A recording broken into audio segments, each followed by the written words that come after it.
Hello, this is me again, and let's go to the next session. The next principle, a principle which operates in life, and it operates in marketing, and it operates in business, and it operates with everything.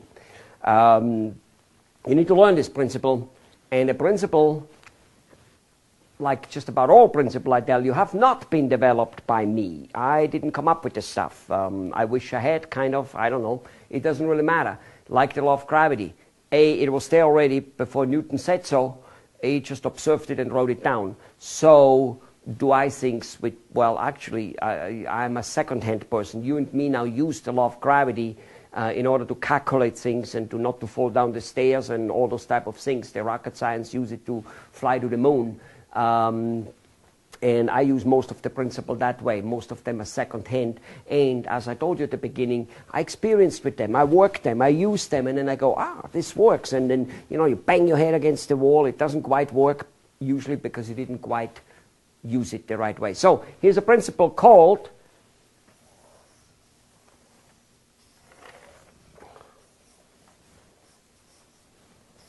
the ARC triangle. It was developed by Mr. Hubbard, the person who wrote the Dianetics book. In any case, the A stands for affinity. Affinity means the liking or the disliking. As more as you like, as higher the affinity. Love, willing to hug. As more as you dislike, affinity very low, and you don't want to be in the same room with that person. In fact, you don't want to be on the same planet with that person. That's called low affinity, hate, and all those type of things. All right, so we have affinity. Now, the other one is reality. Reality. Reality could also be called agreement or disagreement. High reality is agreement. Low reality is disagreement. If you and me agree on something, then we have high reality. This is a marker, a black magic marker. Most likely we will all agree on it. If I would call it a pen or a pencil, we would already have some disagreement. You would realize that, well, it is a writing equipment, but Helmut, you're mislabeling it. You see what I'm saying? It could be as little as sometimes on a house. I call it a mansion or a bungalow. You call it a house or an apartment or a shack, like something not so great. So you see, there could be like some agreement, but not complete agreement. And there could be total disagreement. It is possible that throughout this seminar, there are a few things you have total disagreement with. In fact, if that is so, for all purpose, be happy. Because it means if you change to the way we're doing it, things will go quite high. In fact, there is no doubt about, even though I told you that what's true for you is true for you, if there is a tremendous amount of disagreement with what I say, to that degree, your life will be somewhere along the line difficult, probably not make as much money as you want to make, and most importantly, overall, you'll be like relatively unhappy. Okay? And that's just all there is to it. Never seen a happy person who distrusts everybody. It doesn't happen. It's not going to happen. Don't fool yourself. If you distrust people, then you will most likely be unhappy. At the same token, it's not possible any other way. You can only be happy by trusting people. In fact, it was on my last trip through Bombay when a person explained to me that he was asking some other very successful business person who had lots of people working for him and did all the work for him, and he let loose of like controlling it, like a family-controlled business. You understand? And which is very common in India, as you probably know.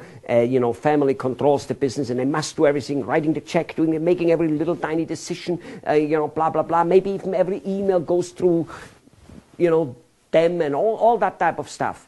And this one business person asked this other person who didn't do all those things. And he says, well, how do you trust people? And this successful business person said, oh, that's easy. Just trust him.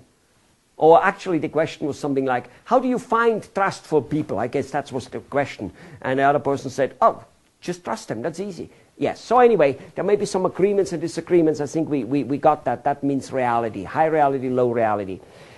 Have you noticed that when reality is high, agreement is high, there'll be more affinity? Have you noticed that? Yeah? Have you noticed that it is very difficult to like and love somebody who you have lots of disagreement with? Absolutely. All right? So, what brings about agreement or disagreement for that match? Communication. Communication. Okay? It's not possible to like or dislike somebody without having ever had any communication with. Now, even if you just heard about him, that's still communication. About him. You understand? And remember, that's on a movie. A girl who falls in love with a movie star, it's a one-sided type of communication, but there is a communication. There's the picture coming down to her, and she goes, oh my God, I'm in love with that guy. You see my point? So, this principle, I'm telling you, it is so powerful in your personal life and in your business life, it isn't even real. Let me talk about, we said, if you communicate a lot to a person, you will find out that you have a lot in common. Or you'll find out you have nothing in common, so you can separate. Fine. Next, so to say. Marketing is communication. Marketing is communication. If you market to people over and over again a lot, communicate to them, be that sending them a video, a letter, a phone call, a door on the knock, a postcard, a television ad, any type of marketing out there will be a form of communication. And one of two things will happen. You'll catch the guy's reality, agreement, or you don't. If you catch it, which is why you need to communicate to thousands and thousands, to as many prospects you possibly have, because no matter what you do, there'll be some agreeing with you and some will not, just like with boy and girl. Not every girl will agree with every boy. That's just how it goes. That's why there's some of us, husband and wife finding each other and working together. And what happens when we usually meet each other, young boy, young girl? We talk a lot. We talk a lot. Maybe garbage. Usually garbage. But good garbage. And we talk and we talk and we're in love and we're like, oh my God. And then what happens 20 years later? All of a sudden, slowly over time, the husband doesn't feel like telling his wife everything about the business. She's not interested in knowing everything about his business. He's not interested in knowing what she did at home or whatever business and activity she does. And the communication kind of boils down to, what's for dinner? Potatoes. Okay. When is dinner? At 7. Okay. That's what the communication boils down to. And then you wonder why there's no more sparks flying in your love life. Then you wonder why the marriage got stale. You stopped communicating. You see, you didn't do what you did do 20 years ago. My wife and me communicate daily. For hours. Usually in the bathroom. In the bathroom, in the bathtub. And we talk and we talk. Yes, lots of it is garbage. Sometimes we get on our nerves because I say something to her. I have told her already 20 times. And every so often, she kind of says, honey, I have heard that. Oh, okay. Oh, but you're always telling me stories. I have heard 100 times also. Oh, okay. But you know what? We don't stop communicating. Why? Because we know this principle. And it becomes natural because we're communicating. We don't do this with force and, must communicate because we know this principle, otherwise we're going to fall out of love. No, it becomes beautiful and normal. And we sit there and talk about our neighbors and we talk about our staff members and we talk about things we have seen on the train or in the airplane and we trash people. We do all kinds of stuff everyone else does. Communicating. And that's what you need to do in marketing. You know what, for all purpose, ladies and gentlemen listening to this video, don't do what I'm just telling you to do, but you could do. Just drop it all, go. You know everything there is to know about marketing with just that. There's nothing more to know. You must communicating to your prospective clients over and over again. Now, that I told you that you know everything, I'm telling you you don't know everything, so keep listening, will you?